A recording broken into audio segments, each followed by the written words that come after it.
প্রিয় দর্শক, বাংলাদেশ এখন বিশ্ব অর্থনীতির মানচিত্রে বিনিয়োগের এক সম্ভাবনাময় গন্তব্য। বিশেষ করে চীনের বিনিয়োগ বেড়েছে কয়েকশো শতাংশ, যা আমাদের শিল্পায়ন, অবকাঠামো আর কর্মসংস্থানের নতুন মাত্রা যোগ করেছে। তবে প্রশ্ন হলো, শুধু চীন নয়, বিদেশি বিনিয়োগ আকর্ষণে বৈশ্বিক প্রতিযোগিতায় বাংলাদেশ কোথায় দাঁড়িয়ে? আমাদের উদ্যোক্তারা কতটা লাভবান হচ্ছে আর আমাদের ভবিষ্যৎ কোন দিকে যাচ্ছে? এসব নিয়ে কথা বলতে আমরা স্বাগত জানাচ্ছি আমাদের নিয়মিত অনুষ্ঠান চায়না ফোকাসে। RTV এবং চায়না মিডিয়া গ্রুপ CMGর সহযোগিতায় আপনাদের এই অনুষ্ঠানে স্বাগত জানাচ্ছি আমি শাহানশা রাসেল। আজকে আমাদের টকশোর বিষয় বাংলাদেশে বিদেশি বিনিয়োগ এবং চায়না। এসব নিয়ে আলোচনার জন্য আমাদের সঙ্গে স্টুডিওতে উপস্থিত আছেন, পরিচয় করিয়ে দিই তার সঙ্গে। আমার সঙ্গে আছেন বাংলাদেশ বিনিয়োগ উন্নয়ন কর্তৃপক্ষ বিডার নির্বাহী সদস্য এবং অতিরিক্ত সচিব শাহ মোহাম্মদ মাহবুব, এবং আমার সঙ্গে অনলাইনে যুক্ত আছেন কোম্পানি আইন এবং অর্থনীতি বিশ্লেষক ব্যারিস্টার AM মাসুম। আপনাদের দুজনকেই ধন্যবাদ আমাদের অনুষ্ঠানে। প্রথমেই জনাব মাহবুব, আপনার কাছে আসতে চাই।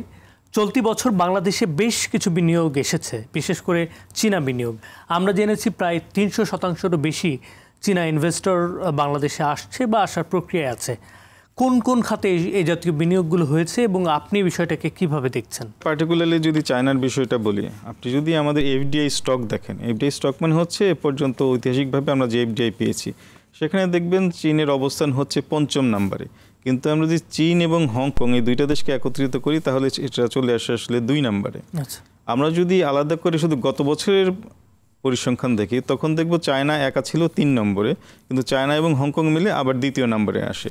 এই দুই ক্ষেত্রেই সবচেয়ে শীর্ষে আছে হচ্ছে যুক্তরাজ্য। শেষ 3 মাসের বৈদেশিক বিনিয়োগের হিসাব সেটা যদি দেখি, সেখানেও চায়না আসলে 2 নম্বরে আছে। ফলে ওভারঅল আমরা বলতে পারি যে বাংলাদেশের বৈদেশিক বিনিয়োগে ঐতিহাসিকভাবেই চীন সবসময় 2য় স্থান দখল করে আছে। এখন দ্বিতীয় প্রশ্ন হচ্ছে যে আসলে কোন খাতে তারা বিনিয়োগ করছে। ট্র্যাডিশনালি ঐতিহাসিকভাবে চীন সাধারণত 2টো খাতে বিনিয়োগ করেছে, একটা হচ্ছে টেক্সটাইল এবং আরেকটা হচ্ছে পাওয়ার। কিন্তু গত 3 মাসের বিডাতে নতুন যে সমস্ত চাইনিজ প্রতিষ্ঠানগুলো বিনিয়োগের জন্য নিবন্ধন করেছে, সেই ডাটা যদি আমরা দেখি তাহলে দেখব চায়না আসলে নতুন নতুন খাতে যাওয়ার চেষ্টা করছে। নতুন যে জায়গাগুলোতে গিয়েছে, একটা হচ্ছে উইগ, পরচুলা তৈরির কারখানা, আরেকটা হচ্ছে কম্পিউটার অ্যাক্সেসরিজ। আপনার যেন কম্পিউটারের জন্য আমরা মাউস, কিবোর্ড, ক্যামেরা, অন্যান্য যে সমস্ত আমরা সাধারণত খুচরা মার্কেট থেকে কিনি, সবই আসলে চায়নাতে বানানো। তো চাইনিজ একটি কিছু কোম্পানি এখন বাংলাদেশে নিবন্ধন করেছে সেই অ্যাক্সেসরিজগুলো তৈরির জন্য। ফুটওয়্যার অ্যাক্সেসরিজ, জুতা এবং জুতার যে অ্যাক্সেসরিজ, আমাদের দেশে অনেক কোম্পানি জুতা বানায়, কিন্তু জুতার সোল বা জুতার উপরের ফিতা বা অন্যান্য একটা জুতা বানাতে প্রায় 300-400 রকমের অ্যাক্সেসরিজ লাগে, সবই কিন্তু আসলে বাইরে থেকে ইম্পোর্ট হয়। চায়না এখন এই সেক্টরতে ঢোকার চেষ্টা করছে, বাংলাদেশে এগুলো বানাবে। আরেকটা হচ্ছে কৃষি খাতে পেস্টিসাইড। বাংলাদেশ যেহেতু কৃষি প্রধান দেশ, পেস্টিসাইড এবং তার বিভিন্ন রকম যে ভ্যারিয়েন্ট আছে, হার্বিসাইড বা অন্যান্য কিছু, সেই ক্ষেত্রেও চায়না ঢোকার চেষ্টা করছে। আরেকটা হচ্ছে বাইক বা অটো, ঠিক গাড়ি না কিন্তু গাড়ির চাইতে একটু ইলেকট্রিক ভেহিকেল, সেই খাতে তারা আসার চেষ্টা করেছে। এবং আরেকটা যেটা হচ্ছে কনস্ট্রাকশন এবং ফুড, কনস্ট্রাকশন ম্যাটেরিয়াল, আধুনিক যে কনস্ট্রাকশন ম্যাটেরিয়ালগুলো। এবং গত 3 মাসে তারা সবচেয়ে বেশি বিনিয়োগ করেছে খাদ্য প্রক্রিয়াজাতকরণ কারখানায়। ফলে এইগুলো হচ্ছে নতুন বিনিয়োগ, এবং সেখান থেকে আমার মনে হয় তারা তাদের চিরাচরিত যে সেক্টরগুলো, সেখান থেকে বাংলাদেশের সরকার যেটা ঘোষণা করেছে যে বাংলাদেশকে তখন তারা একটি ম্যানুফ্যাকচারিং হাব হিসেবে দেখতে চায়, সেই দিকে তাদেরও মনোযোগ আছে, এবং সেই জন্য তারা তাদের ম্যানুফ্যাকচারিং যে কোম্পানিগুলো, ফ্যাক্টরিগুলো, সেগুলো আস্তে আস্তে তারা বাংলাদেশে নিয়ে আসছে বেশ ভালো পরিমাণে। ধন্যবাদ আপনাকে। জনাব মাসুম, আপনার কাছে আসতে চাই। ঠিক এই মুহূর্তে বিদেশি বিনিয়োগ আকর্ষণের জন্য কি করণীয় বলে আপনি মনে করছেন? কারণ গভর্নমেন্টের জায়গা থেকে বিদেশি বিনিয়োগের জন্য অনেক ইনিশিয়েটিভ নেওয়া হচ্ছে। আসলে আপনি বিষয়টাকে কিভাবে দেখছেন? ফার্স্ট যেটা হলো যে আমাদের পলিটিক্যাল স্টেবিলিটি। এই যে কোনো ফরেন ইনভেস্টমেন্ট যখন আসবে, সেখানে যদি পলিটিক্যাল স্টেবিলিটি না থাকে, তাহলে প্রপারলি ল অ্যান্ড অর্ডার থাকবে না, এবং সেখানে তারা কিন্তু সিকিউরড ইনভেস্টমেন্ট ফিল করবে না। আরেকটা হলো যেটা অলওয়েজ দেখা যায় যে পলিসি কনসিস্টেন্সি। আমাদের দেশে দেখা যাচ্ছে আমরা ইন জেনারেল, এটা একটা জেনারেল কমপ্লেইন আপনি দেখবেন ফরেন ডাইরেক্ট ইনভেস্টমেন্টে যে ধরনের মাল্টিন্যাশনাল কোম্পানিরা আছে, তাদের কিন্তু একটা দেখবেন যে ফিসকাল ইনসেন্টিভ নিয়ে কথা বলে, আর যেটা তারা বলে যে এই যে ট্যাক্সের যে পলিসি ভ্যারিয়েশন হয় ভেরি ফ্রিকুয়েন্ট, সেটার একটা কথা তাদের কমপ্লেইন থাকে। আরেকটা যেটা হলো ওভারঅল যে ইজ অফ ডুইং বিজনেস, যেমন ধরেন আমাদের যেই ফ্যাসিলিটিসগুলি এই ফরেন ডাইরেক্ট ইনভেস্টমেন্টে প্রোভাইড করা দরকার, সেটা বিডা বা আমাদের যেই ওয়ান স্টপ সার্ভিস করা হয়েছিল, কিন্তু সেইভাবে যেই আপনাকে ইজি করার কথা সেভাবে কিন্তু, যেমন ধরেন আপনার ইউটিলিটি যদি দেখেন, যেমন গ্যাস সাপ্লাই বা ইলেকট্রিসিটি সাপ্লাই বা ল্যান্ড প্রকিউরমেন্টে, এই যেই মানে ইন জেনারেল বেসিক নেসেসিটি যেগুলি থাকে ফরেন ইনভেস্টমেন্টে, সেই ফ্যাসিলিটিসগুলি, যেমন যদি ভিয়েতনামের কথা বলেন বা তাইওয়ানের কথা বলেন বা সিঙ্গাপুর বা আপনি যদি থাইল্যান্ডের কথা ইভেন বলেন, যে তারা যেভাবে অ্যাসিস্ট করে to procure the foreign FDI, আমাদের সেই অ্যাসিস্ট্যান্সটা অনেকটাই লেক। এবং আমাদের এই যে শর্ট টার্ম এবং লং টার্ম যে ভিশন, সেই short term long term vision নিয়ে এখন বিডা অনেক কাজ করছে, বিডা অনেক চেষ্টা করছে। যেমন ধরেন তাদের যদি চেষ্টা নাই হতো, আপনি দেখেন $1.25 বিলিয়ন এই জাস্ট 6 মান্থের মধ্যে যেটা প্রপোজাল আসছে, যেটা কিন্তু সেখান থেকে কিন্তু অনলি চায়না থেকে কিন্তু $330 মিলিয়ন যেটা প্রপোজাল আছে। তার মানে হলো কাজ করছে, কিন্তু এটা টোটাল একটা ইকোসিস্টেম।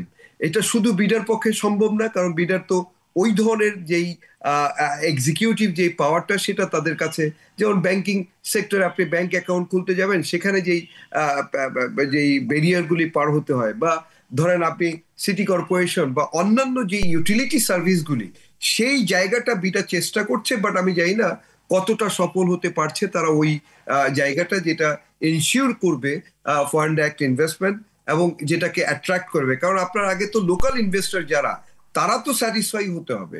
তারা যদি স্যাটিসফাই হয়, দেন তারা সে অ্যাকচুয়ালি এই foreign investment either joint venture বা আদার ফ্যাসিলিটিস করে নিয়ে আসে। দর্শক, আপনারা দেখছেন আরটিভি এবং চায়না মিডিয়া গ্রুপ সিএমজির সহযোগিতায় চায়না ফোকাস। এই পর্যায়ে নিচ্ছি ছোট্ট একটি বিরতি, সঙ্গেই থাকুন। দর্শক, আবারও আমন্ত্রণ চায়না ফোকাস অনুষ্ঠানে। বিরতির পর আমরা আবারও চলে যাচ্ছি আলোচনায়। কথা বলছিলাম বাংলাদেশে বিদেশি বিনিয়োগ এবং চীন নিয়ে। চলে যাচ্ছি আবারও আলোচনায়। এই মুহূর্তে আমরা ঠিক একটা রিপোর্ট দেখে আসতে চাই। কিছুদিন আগে দ্বিতীয়বারের মতো belt and road initiative in Bangladesh 2025 exhibition হয়ে গেল। বাংলাদেশের রাজধানী ঢাকায় 12 এবং 13 সেপ্টেম্বর 2 দিনব্যাপী এই বৃহৎ একটা প্রদর্শনীর আয়োজন করা হয়েছিল, যেখানে চীনা দূতাবাস এবং China Enterprise Association in Bangladesh CAB তারা তাদের যৌথ উদ্যোগে এই প্রদর্শনীর আয়োজন করেছিল। আমরা দেখে আসি এই সংক্রান্ত রিপোর্ট, তারপরে আবারও ফিরব আলোচনায়। Miles to go before I sleep, Robert ফ্রস্টের কবিতার লাইনগুলোর মতোই বন্ধুপ্রতিম দুটি দেশের এই সম্পর্ক, যা বহুদূর এগিয়ে যাবার স্বপ্ন দেখাচ্ছে। বলছি বাংলাদেশ ও চীনের কথা। এই সম্পর্ককে আরও গতিশীল করতে অর্থনৈতিক, বাণিজ্যিক ও প্রযুক্তিগত সহযোগিতা জোরদার করার লক্ষ্যে রাজধানীর ঢাকায় অনুষ্ঠিত হল 2 দিনব্যাপী belt and road initiative in Bangladesh 2025 শীর্ষক আন্তর্জাতিক প্রদর্শনী। প্রদর্শনীর উদ্বোধনে 2 দেশের একসঙ্গে এগিয়ে চলার প্রসঙ্গে মাইলস টু গো এমনটাই বললেন আগত অতিথি অর্থ মন্ত্রণালয়ের অর্থনৈতিক সম্পর্ক বিভাগের উইংস প্রধান মিরানা মাহরুখ, যেখানে প্রধান অতিথি ছিলেন বাংলাদেশ সরকারের বাণিজ্য উপদেষ্টা এসকে বশিরউদ্দিন। মূল বক্তা ছিলেন ঢাকায় নিযুক্ত চীনা রাষ্ট্রদূত ইয়াওয়েন। ইন্টারন্যাশনাল কনভেনশন সিটি বসুন্ধরাতে 2 দিনব্যাপী এ বৃহৎ আন্তর্জাতিক প্রদর্শনীর আয়োজক ছিল চীনা দূতাবাস ও China Enterprise Association in Bangladesh CAB. চীনা রাষ্ট্রদূত বলেন, বাংলাদেশ দক্ষিণ এশিয়ার মধ্যে প্রথম দেশ যারা বিআরআই-এর অন্তর্ভুক্ত হয়। উচ্চমানের বিআরআই অপারেশনে দক্ষিণের দেশগুলোর কাছে জয় জয় সহযোগিতার উজ্জ্বল দৃষ্টান্ত বাংলাদেশ। দীর্ঘ সময়ের উন্নয়নের রূপরেখায় প্রস্তুতিতে পরীক্ষিত সুশাসনের অভিজ্ঞতাও বিনিময় করতে প্রস্তুত আছে চীন। উদ্ভাবনে বিশ্বে অপ্রতিদ্বন্দ্বী চীন উল্লেখ করেছেন বাণিজ্য উপদেষ্টা বশিরউদ্দিন। তিনি বলেন, চীনের প্রস্তাবিত বিআরআই শুধু অবকাঠামোগত উন্নয়নই নয়, বরং এটি বৈশ্বিক বাজারে প্রবেশ ও বিদেশি বিনিয়োগ বৃদ্ধিতে বাংলাদেশের একটি কৌশলগত সুযোগ।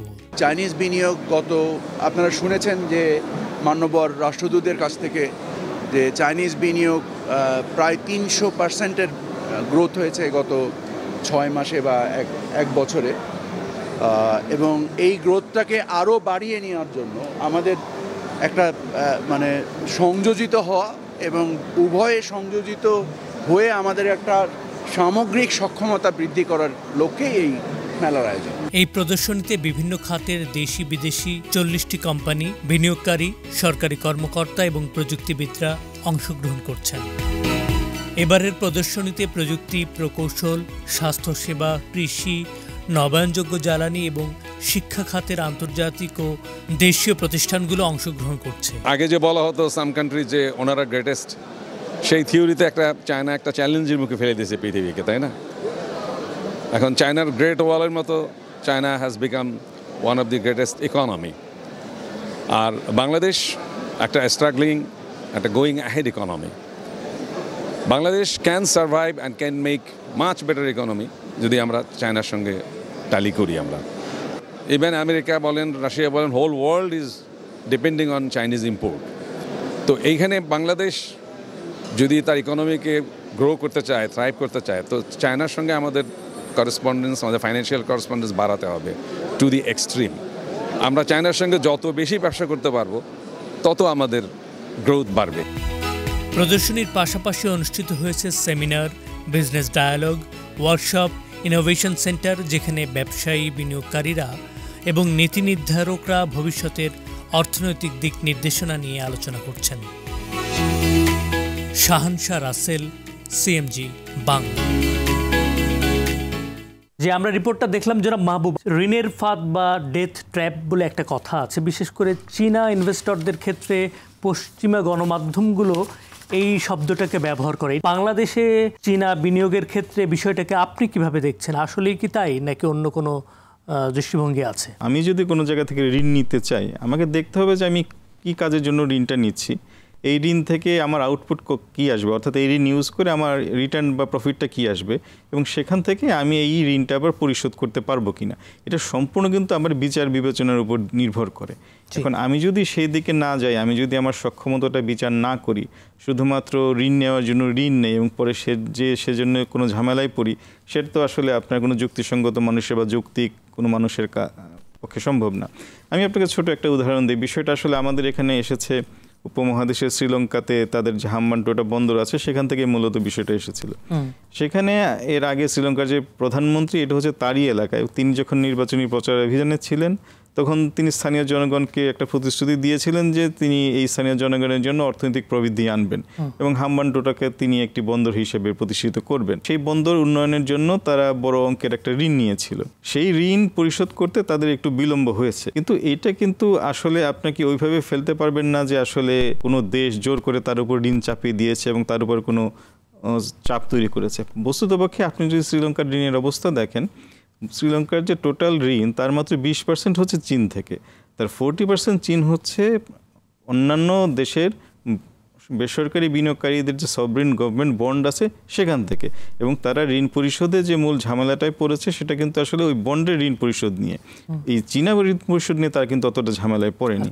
ফলে সেই হিসেবে আমি বলতে পারি, এবং এটা অন্যান্য দেশের জন্য প্রযোজ্য, এইটা আমি মনে করি এটা আমাদের দেশ যেমন চলে সেরকম আমাদের ব্যক্তির ক্ষেত্রেও আমাদের ওই একই যুক্তিসঙ্গত কথাটা প্রযোজ্য যে আমি কি কাজের জন্য ঋণ নিচ্ছি, আমার সেই সক্ষমতা আছে কিনা। আরেকটা বড় বিষয় যে প্রকল্পের জন্য আমি ঋণ নিচ্ছি সেই প্রকল্পের জন্য আসলে কত টাকা প্রয়োজন, আমি বিশ্লেষণটা করেছি কিনা, এই কত টাকা খরচ হচ্ছে এবং এখান থেকে কত টাকা আয় হবে এবং সেখান থেকে আমি ঋণ পরিশোধ করতে পারবো কিনা, এই যৌক্তিক বিশ্লেষণটা যদি যে কোনো মানুষ বা যে কোনো সরকার বা যে কোনো সংস্থা করে, তার আসলে ডেট ট্র্যাক বা ঋণের ফাঁদে পড়ার কোনো সম্ভাবনা আছে বলে আমার মনে হয় না। ধন্যবাদ আপনাকে জনাব মাসুম। আমি যে রিপোর্টটি আমরা দেখে আসলাম, এই রিপোর্টের মধ্যে চীন এবং বাংলাদেশ দুদেশই সামনের দিনগুলোতে কাঁধে কাঁধ মিলিয়ে হাতে হাত রেখে বহুদূর এগিয়ে যাবার এবং একসঙ্গে কাজ করার কথা বলেছেন।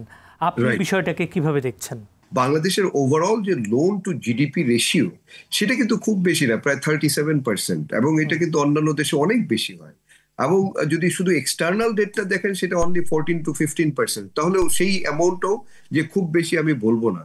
কিন্তু যেটা হয়েছে আমার মনে হয় যে চায়নার সাথে আমাদের, সেটা হলো 2023 পরে আমরা কিন্তু এখন পর্যন্ত চায়না থেকে লোন নিতে পারছি না। কারণ হলো আমরা নিজেরা কিন্তু তাদের যে প্রপোজাল সেই টার্মস কন্ডিশন কিন্তু সেভাবে অ্যাকসেপ্ট করতে পারছি না। যেমন ধরেন আমরা চাচ্ছি যে লোনের ইন্টারেস্ট রেটটা আরো অনেক কমে। যেমন ধরেন আগে যদি আপনি দেখেছেন যে আমরা কত 1% বা বিলো 2% রেটে আমাদের মোরলেস যে মাল্টিলেটারাল বা যদি ওয়ার্ল্ড ব্যাংক বা এডিবি এদের যেই ইয়েগুলি ছিল সেখান থেকে আরো অনেক রেট কমে, কিন্তু এখন যদি সোফারের যেই রেট সেইটার কস্ট এবং টোটাল কস্টটা ধরেন, চাইনিজ যেমন আমাদেরকে যেটা বলছে 3 মানে আগে 2% সেটা থেকে আবার 3.35% বা 3.5% এরকম একটা রেট যেটা দিচ্ছে, সেটা আমাদের যে টার্মস কন্ডিশন আমরা যেটা দিচ্ছি, যেমন আমরা চাচ্ছি হলো ফিক্সড ডলার রেট, ওনারা বলছে না এটা ভ্যারিয়েবল হবে, ওনারা বলছে আর একটা রেট যে রেটটা আমরা বলছি যে আরো কম।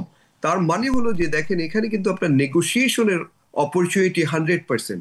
আপনার যদি ইচ্ছা হয় আপনি নিবেন, আপনার যদি ইচ্ছা না হয় আপনি নিবেন না। তাহলে সেই ডেট ট্র্যাপটা অ্যাকচুয়ালি ওইভাবে কার্যকরী না, কারণ যেখানে আপনার বোথ পার্টিজের মিউচুয়াল নেগোসিয়েশনের অ্যাবিলিটি থাকে। যেমন আমরা বললাম যে আমি 2023 থেকে এখন পর্যন্ত আমরা কিন্তু কোনো তাদের সাথে এগ্রিমেন্ট ওইভাবে সাইন করছি না।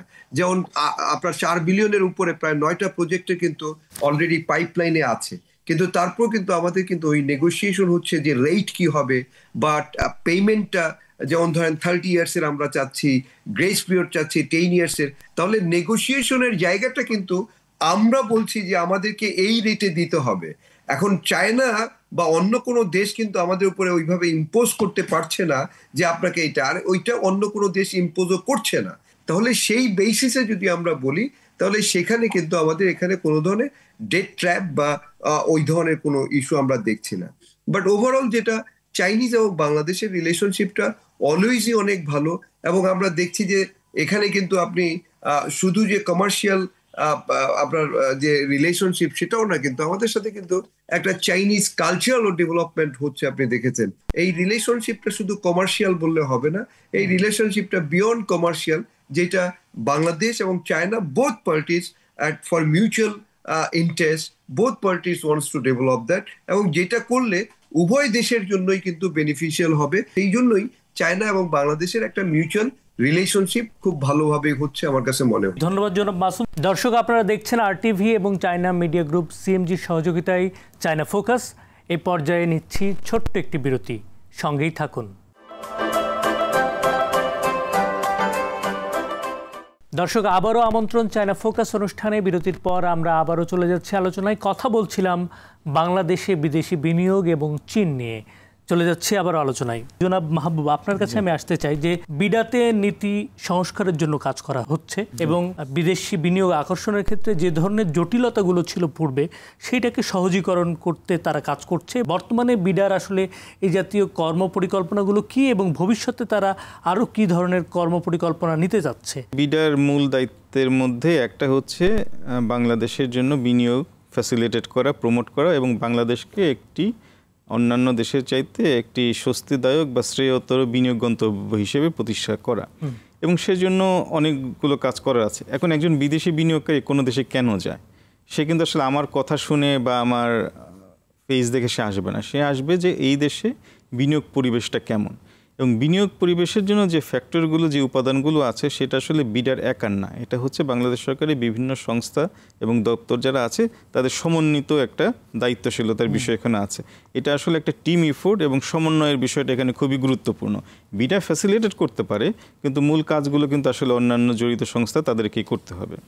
এক্ষেত্রে এখন যে 2-3টা আমরা মূল কাজ নিয়েছি, তার মধ্যে একটা বড় কাজ হচ্ছে মাননীয় প্রধান উপদেষ্টার আন্তর্জাতিক বিষয়ক উপদেষ্টা মিস্টার লুৎফি সিদ্দিকী, ওনার সভাপতিত্বে একটা আন্তঃসংস্থা সমন্বয় কমিটি আছে। তারা নির্দিষ্টভাবে এই বিনিয়োগের উপরেই কাজ করছে। বিনিয়োগ বিষয়ে যে সমস্ত ইস্যুগুলো আছে, সমস্যাগুলো আছে, সেগুলো নিয়ে আলোচনা হচ্ছে। সমস্ত সংস্থা প্রধান এখানে থাকেন এবং ওইটার সমাধান কিভাবে হবে খুব র্যাপিডলি এবং ওইখানেই ডিসিশনগুলো নেওয়া হচ্ছে। আরেকটা প্ল্যাটফর্ম, সেটা হচ্ছে বিডা এবং এনবিআর এর মধ্যে বিনিয়োগকারীদের যতগুলো ইস্যু বা সমস্যা বা চ্যালেঞ্জ, তার প্রায় 70-80% হচ্ছে এনবিআরকে ঘিরে, জাতীয় রাজস্ব বোর্ডকে ঘিরে। সেজন্য আমরা বিডা এবং এনবিআর এর মধ্যে একটা মাসিক সমন্বয় সভার আয়োজন করেছি, যেখানে বিডার চেয়ারম্যান থাকেন, এনবিআর এর চেয়ারম্যান এবং সমস্ত সদস্যগণ থাকেন, এবং সেখানে আমরা বিনিয়োগকারীদের কাছ থেকে যে সমস্ত ইস্যুগুলো পাই, শুধু বিডা না, বিডা, বেজা, বেবজা, হাইটেক পার্ক এবং বিসিক সমস্ত সংস্থার যে বিনিয়োগকারীদের সমস্যাগুলো সেগুলো সেখানে উপস্থাপন করা হয় এবং সাথে সাথেই সেগুলো সমাধানের পর্যাপ্ত পদক্ষেপ নেওয়া হয়। ধন্যবাদ জনাব মাসুম। আমরা আপনার কাছে যেটা জানতে চাই, অন্তর্বর্তী সরকারের এই যে উদ্যোগগুলো, এই ক্ষেত্রে আপনার কোনো পরামর্শের জায়গা আছে কিনা, এবং সর্বক্ষেত্রে আরেকটা বিষয় যে আমদানি রপ্তানি, বিশেষ করে চায়না এবং বাংলাদেশ আমদানি রপ্তানির ক্ষেত্রে যে ব্যবধান, এই ব্যবধান বা কমিয়ে এটাকে সামঞ্জস্যে আনার ক্ষেত্রে চীনা গভর্নমেন্টের জায়গাগুলো থেকে অনেকগুলো দ্বার উন্মোচিত আছে, অনেকগুলো পণ্যে শুল্কমুক্ত সুবিধা আছে। এইটাকে আমরা আমাদের ব্যবসায়ীরা বা উদ্যোক্তারা কিভাবে পুরোপুরি কাজে লাগাতে পারে?